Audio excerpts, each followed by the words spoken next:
Bonjour à tous et à toutes, c'est Padam pour une fois encore vous présenter un sapin en sucette. Comme je vous l'ai présenté et dit précédemment, je crois, nous sommes face à un problème non négligeable, à savoir que, eh bien, le nous avons de plus en plus de problèmes d'antibiorésistance et pas de façon de la contrecarrer qui soit correcte en somme. Je me suis demandé s'il n'était pas possible de faire un genre de détecteur de maladies et de producteur de bactériophages en même temps. Somme toute, on aurait une réserve de bactériophages bien précise et de cette quantité de bactériophages, on en prendrait une petite partie que l'on mélangerait avec un petit peu de molar ou que sais-je encore, comme c'est élégant comme terme. Et ensuite, on laisserait incuber, entre guillemets, puisque ce serait dans une région chaude de l'appartement, de la maison ou quoi que ce soit, ou même dans la machine elle-même, pour que l'incubateur où il y avait les bactériophages puisse servir d'incubateur pour le petit mélange. Et de là, on obtiendrait un genre de médicament au bout d'un certain laps de temps. Les bactériophages auraient consommé toutes les bactéries et ces bactéries finiraient finalement ne servira plus à rien et sera morte. Voilà. Et ensuite, on pourrait non pas les injecter, puisque tout le monde n'est pas infirmier ou médecin, mais les rendre, je ne sais pas, les déshydrater par exemple, et ainsi les mélanger à une petite quantité d'eau pour qu'on les avale et donc par la suite. Mais là encore, il y aurait un problème, à savoir que les sucs digestifs, quoi. Mais il y a une autre solution.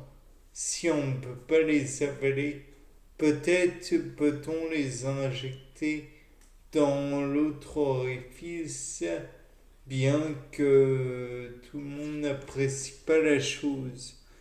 Et là, ainsi, on pourrait faire face à l'antibiorésistance via les bactériophages, une fois de plus. Mais il y aurait toujours un autre problème. Tous les êtres qui pourraient coloniser et parasiter notre corps ne sont pas des bactéries.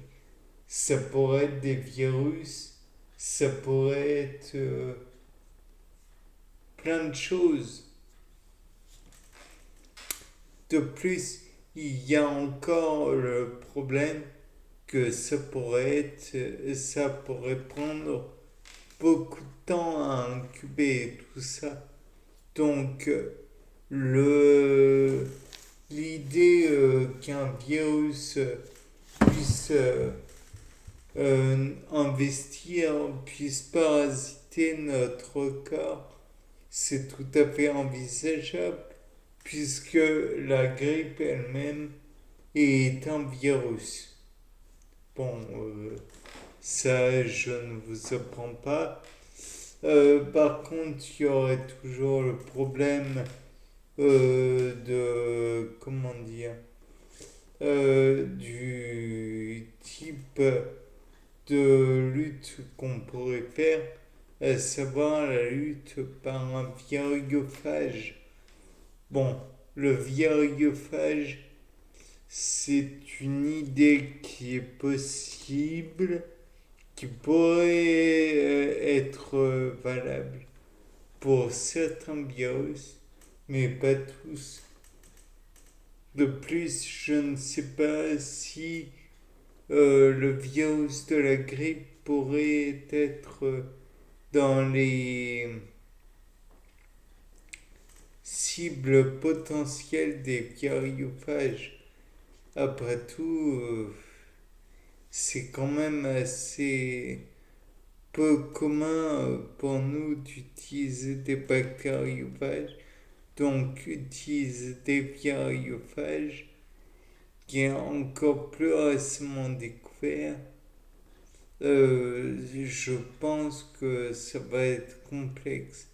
De plus, on pourrait envisager peut-être une, un autre, une autre possibilité, à savoir que si l'on ne peut pas tuer le virus ou la bactérie, on peut peut-être en venir à des substituts de globules blancs.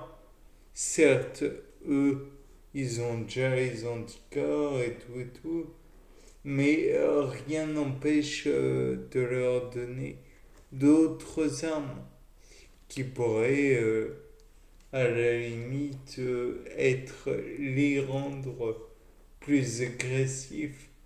Certes, il y a le chlorure de magnésium qui, dans certains cas, pourrait éventuellement...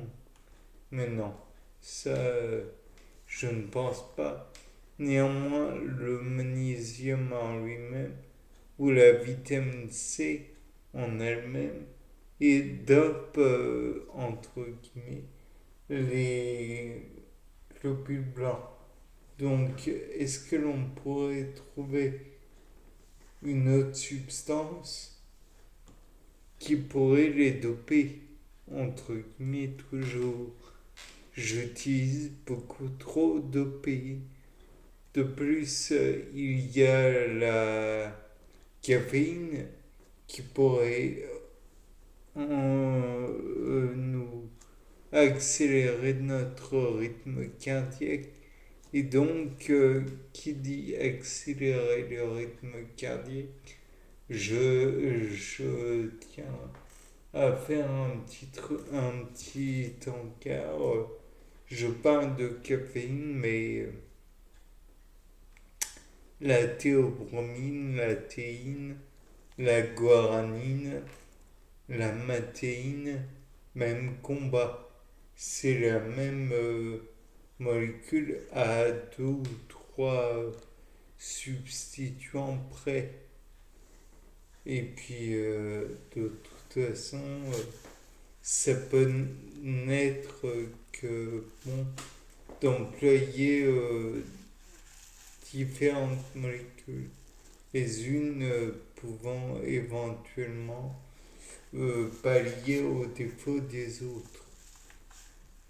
Et puis, de toute façon, le café est une graine, certes, que nous employons, certes, mais le fait est que l'avoir torréfié engendre des radicaux et modifie la molécule de telle façon que, enfin bref, c'est peut-être pas la meilleure chose, quoi. Et donc, on en revient à augmenter le débit cardiaque le rythme cardiaque, mais on peut aussi augmenter les débits cardiaques peut-être. Peut-être que ceci pourrait améliorer le débit de globules blancs. Je ne sais pas. Mais toujours est-il que nos scientifiques travaillent de façon acharnée sur le sujet. Donc faisons leur confiance. C'était Paul Dame. Au revoir.